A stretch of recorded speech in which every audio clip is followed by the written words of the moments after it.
नमस्ते प्रणाम, हम मंजू वर्मा, जिला अम्बेडकर नगर टांडा से स्वागत बा मंजू लोकगीत 123 के चैनल पे। आप लोगन के बीच बहुत दर्द भरा एक बाजिन के ऊपर सोहर गीत लेके आ है, तो आप लोगन जरूर सुनी है। अच्छा लगी वीडियो शेयर करी है, लाइक करी है, कमेंट में बताइए है गाना कैसन में। ज़्यादा से ज़्यादा सपोर्ट करी है मंजू लोकगीत 123 के चैनल में। तो भैया ये गाना में बा कि एक बाजिन उनकी लड़कियाँ ना आए बा, तो बेचारा अपने मर्दे के साथे खूब रोवत हैं बैठ के।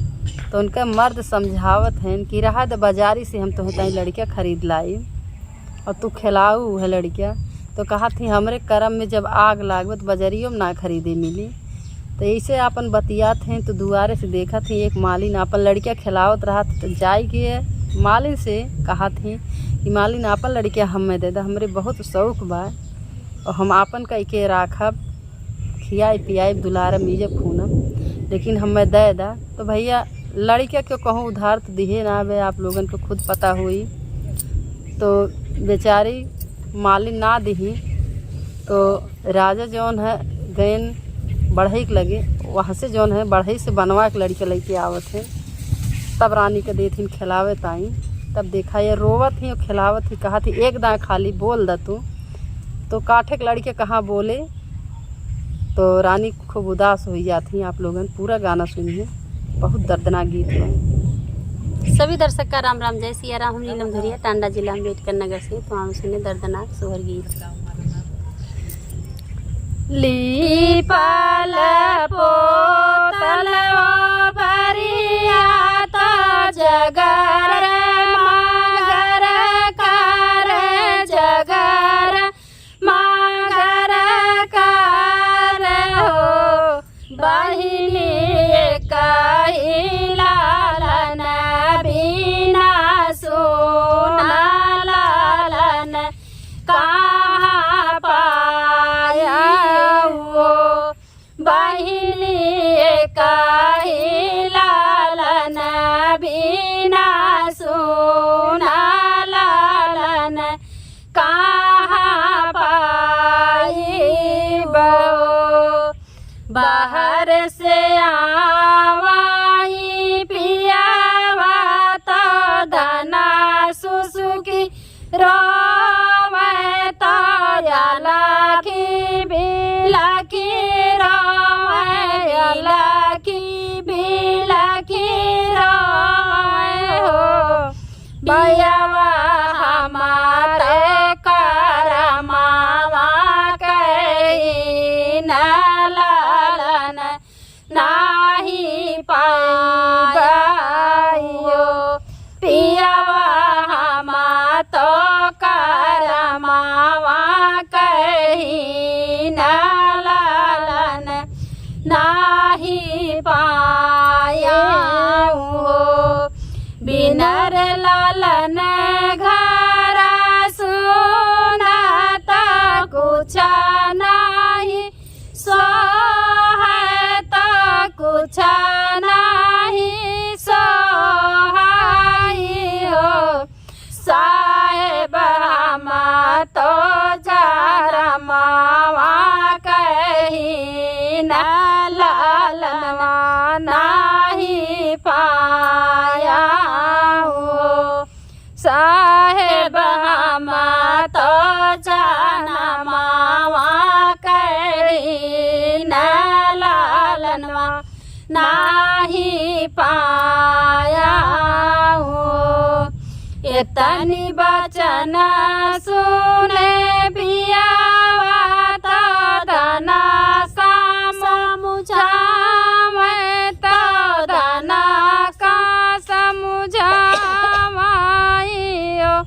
रानी हतिया में भी की है लालनावा खरीद लाई आई बहो।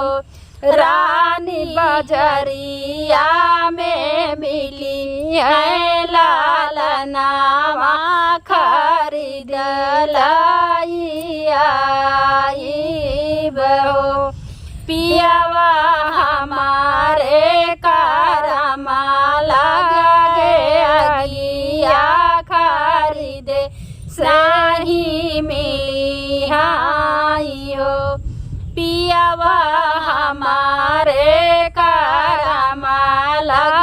लगिया खरीदे नाही मिली हाई हो।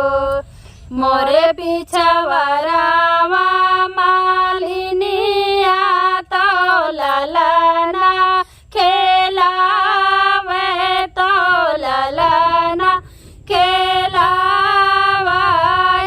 हो।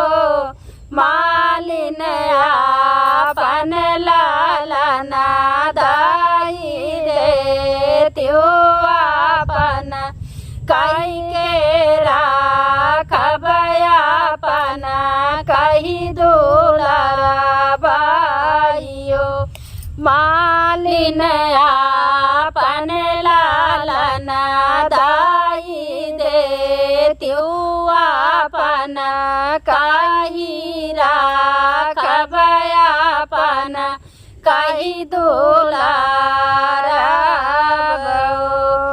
तनी बचन सुनी मालिन रानी से हरज कर रानी से हरज कर हो। रानी नौनावा तो मिली है उधार तो तेल बेउहाराइयो।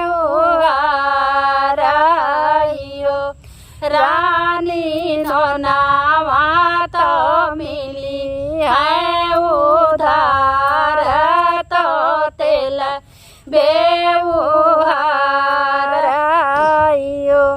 रानी को किया के कवन बेउहार लालन नाही देबाइयो। रानी को किया के कवन बेउहार लालन नाही देबाइयो। तो देखा एक बाझिन लड़के ताई इतना बेताब हैं, उनके लड़के ना हैं तो वह सोचत हैं कि कहाँ से हम पाई कि खिलाई।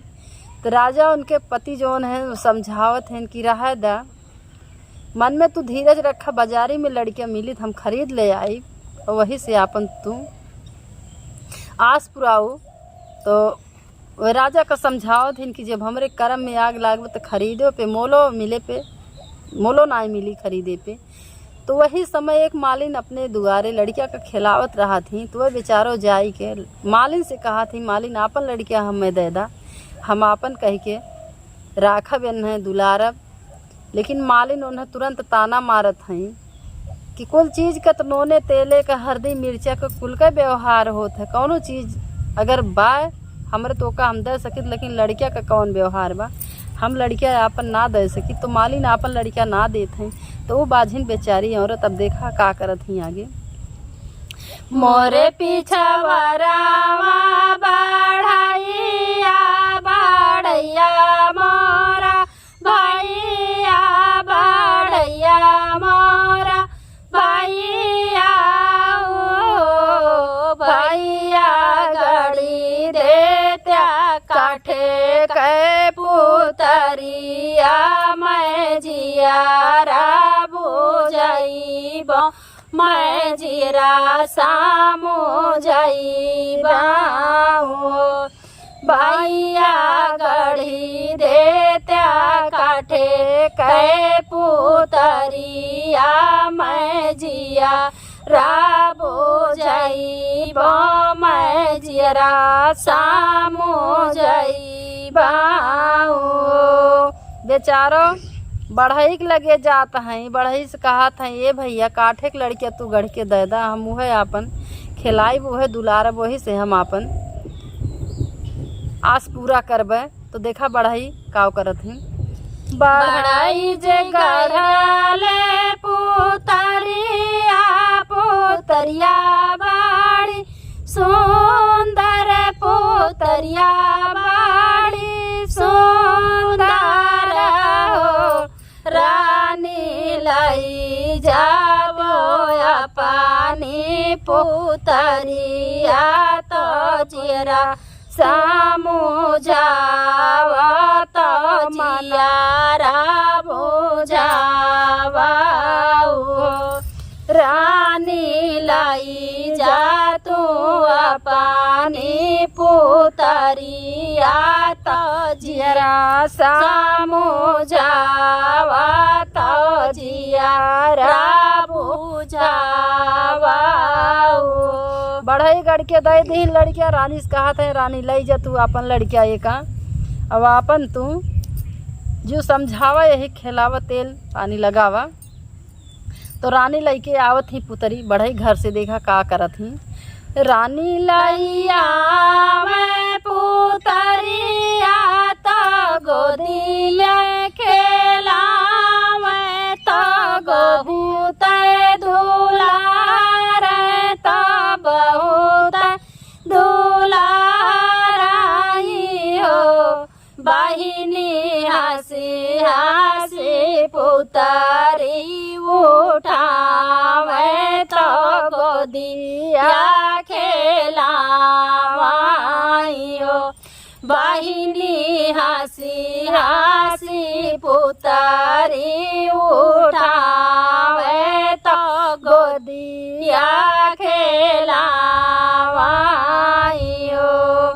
रानी लावत ही बढ़े घर से और का गोदी में अपने उठाई के खिलावत हैं खूब दुलारत हैं और आगे का करत हैं लड़किया पुतरी के साथे पुतरी के तेलावा लगावे तो पलना झूलावे तो पलना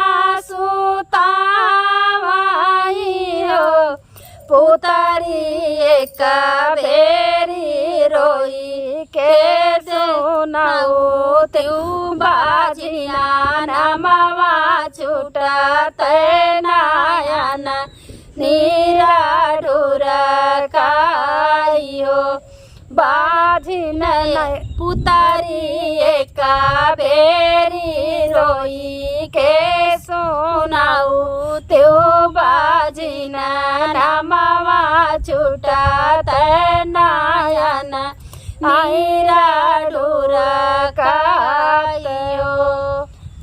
बेचारो खिलावत हैं लड़किया का तेल लगावत ही पलंगा पे सुतावत हैं दुलारत हैं खूब और कहत हैं पुतरी से एक दांत तू खाली रोए दा अगर रोए देबू तू हम तुहार बोली सुन ले तो हमार बाझिन का नाम मिट जाई।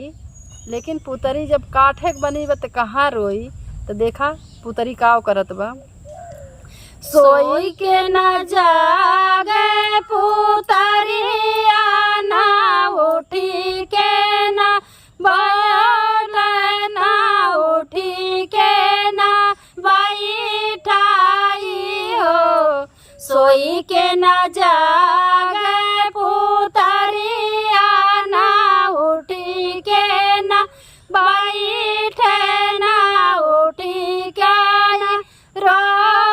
रोवाई हो वही बानी दिया बिना हो मानाई होई है तो दूध बिना दहिया हो रानी दिया बिना हो मानाई होई है तो दूध बिना दहिया हो रानी बिनु कन्या धर्म नाही होई है पुतरिया कैसे रोई आई हो रानी बिनु कन्या धर्म नाही होई है पुतरिया कैसे रोई आई हो